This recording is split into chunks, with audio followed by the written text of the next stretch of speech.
The cosmic dance spins on a breath, rooted in eternal harmony, watched by the divine presence who acts as the balance keeper.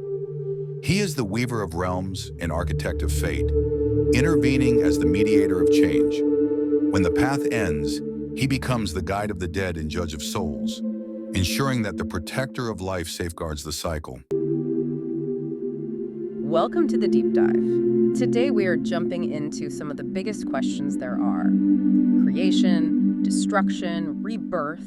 I mean, we've got sources here that cover everything from ancient Egypt to Greek philosophy to Hindu cosmology. And we're really focusing on the blueprints of the universe. Specifically these figures who act as mediators, these divine architects, or cosmic forces that stand between a perfect supreme source and our world. Which is, let's face it, often seen as flawed or temporary. Exactly. And that's our mission today, really, to figure out why this cycle of creation, then destruction, then renewal is so universal. Because some traditions seem to lament this. They see the cosmos as having flawed architecture, but then you have others that completely celebrate destruction. They see it as the only way to improve. And that brings us right to the core paradox we need to unravel. Which is? If a perfect, all-powerful source creates everything, why is the world we actually live in full of limitation and suffering? Why does it have to end? Okay, let's unpack this. We have to start in classical Greece with the idea of the demiurge. Right. The word itself, doumyrgos, it just means craftsman or artisan in Greek. Pretty straightforward. But Plato took that simple idea and really elevated it. He did. In his dialogue Timaeus, around 360 BC, the demiurge becomes this huge cosmological figure. He's the artisan who fashions the physical universe. And it's so important to remember he's not the supreme god. He's working with stuff that's already there, right? Exactly. He's working with pre-existing eternal material, and he's using the perfect forms, these like divine blueprints, as his model. So Plato's demiurge is a good guy. He wants the world to be as good as possible. He's trying to make the physical world reflect that eternal perfection. He is. He's benevolent. So that leads to a huge question. How do you get from a benevolent architect to, well, the problem of evil? What did the schools that came after Plato, like the Gnostics, do with this idea? They twisted it. For the Gnostics, the demiurge became the answer to that very problem. If the supreme god is all good, who made this messy world? It couldn't have been him. So they basically said the architect, the construction manager, isn't the same as the CEO. Precisely. They inserted this huge gap.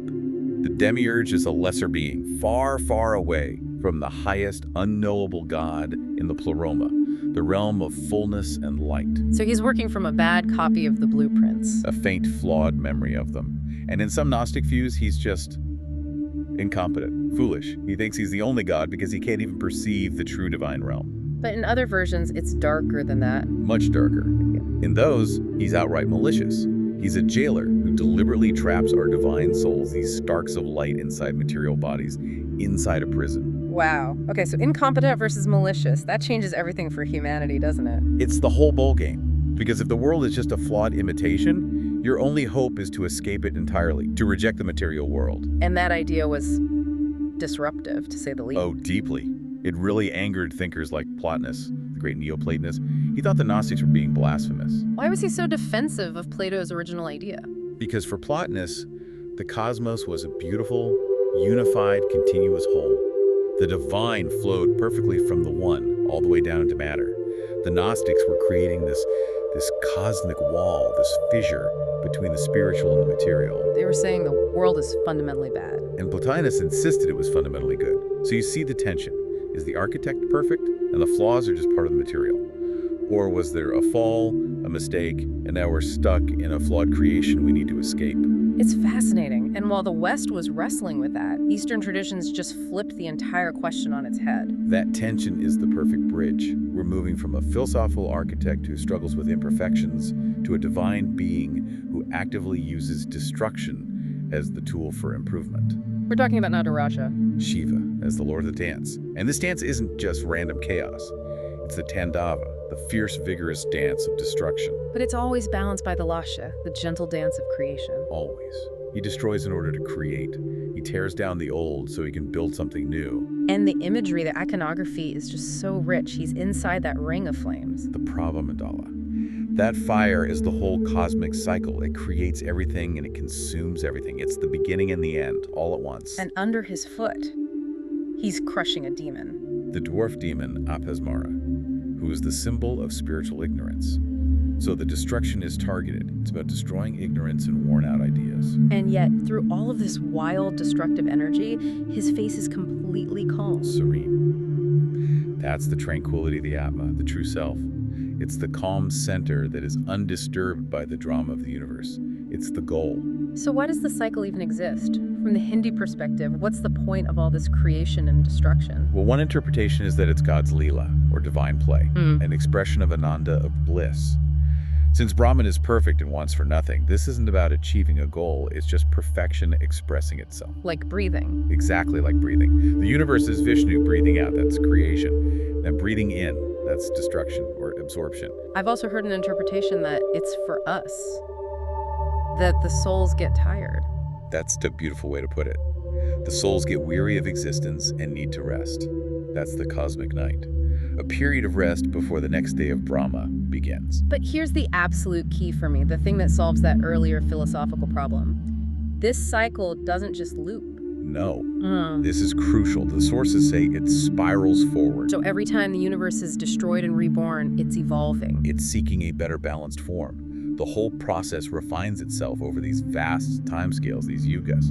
Destruction isn't a failure in the system, it's the upgrowth mechanism. Okay, so let's bring this down from the cosmic dance to something more personal, more earthly. Let's talk about the Egyptians. And the ultimate embodiment of this life, death, rebirth cycle. The god Osiris. He's the god of fertility, the afterlife, resurrection, everything to do with the cycle. And his myth is the template. He's killed and dismembered by his brother Set, but his wife Isis puts him back together, conceives their son Horus, and Osiris descends to become ruler of the underworld.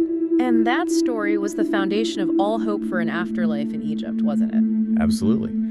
The goal was to unite with Osiris after death. And the cycle wasn't just myth, it was tied directly to the land. To Nile. To the Nile. When the crops died back, that was Osiris dying. When the Nile flooded and brought new life, that was Osiris being resurrected, year after year. And they made this literal in their tombs with the Osiris beds. Yes.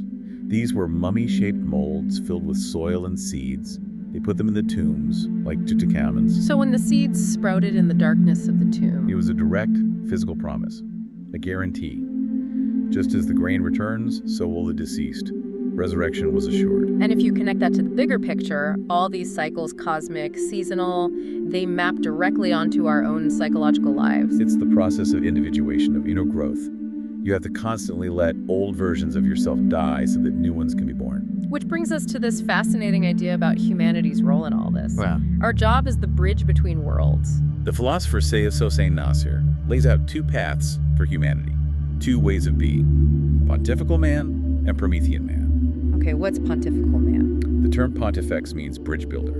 This is the ideal. The human is God's representative, the gateway between heaven and earth. This person knows the world has a divine origin, a center, and their job is to align life with that purpose. And the other side of that coin is Promethean man, the rebel. Yes, the one who steals the celestial fire. He declares independence from the source, from any divine authority. He sees himself as a little god who can master existence all on his own. And he lives on a circle without a center. What does that mean? It means all his energy goes into making the material world, the circle, bigger, faster, more comfortable. But he forgets that without the center, the divine connection, it's all ultimately rootless and meaningless. He disrupts the natural order. You can even see this whole dynamic play out in, of all places, a fairy tale, The Little Mermaid. It's actually a perfect, simple example of individuation. The merpeople don't have immortal souls. They lack that psychological wholeness. So her quest to become human is a quest for a soul, and it requires a sacrifice, a death. A death of her old self.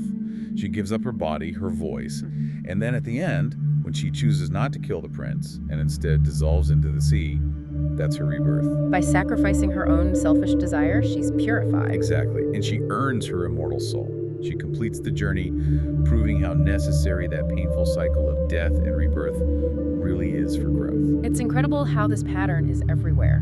Whether it's the demiurge fashioning a flawed cosmos, Nataraja dancing the universe into a better state, or Osiris guaranteeing the return of life from the soil. The universe runs on this eternal, evolving cycle. and humanity is stuck right in the middle with a choice. Honor the cycle as the pontifical man, the bridge builder. Or fight against it as the Promethean man, the rebel. We've seen that the cycle spirals forward, that destruction isn't an end, but a mechanism for refinement. And how we view that choice really determines whether we experience it all as just a crushing, meaningless fate or as a purposeful evolution. So that really leaves a question for you, the person listening. If the world you inhabit, or even just your own internal life, feels flawed, feels incomplete, maybe like the work of an ignorant demiurge, what's your first impulse? Is it to fix it with that rebellious, self-focused fire of Prometheus declaring independence from any source? Or is it rooted in that more humbling, connecting duty of the pontifical consciousness, trying to realign the material world with its divine origin? Just consider that maybe, just maybe, an acceptance of that necessary destruction might be the only key to genuine cyclical betterment.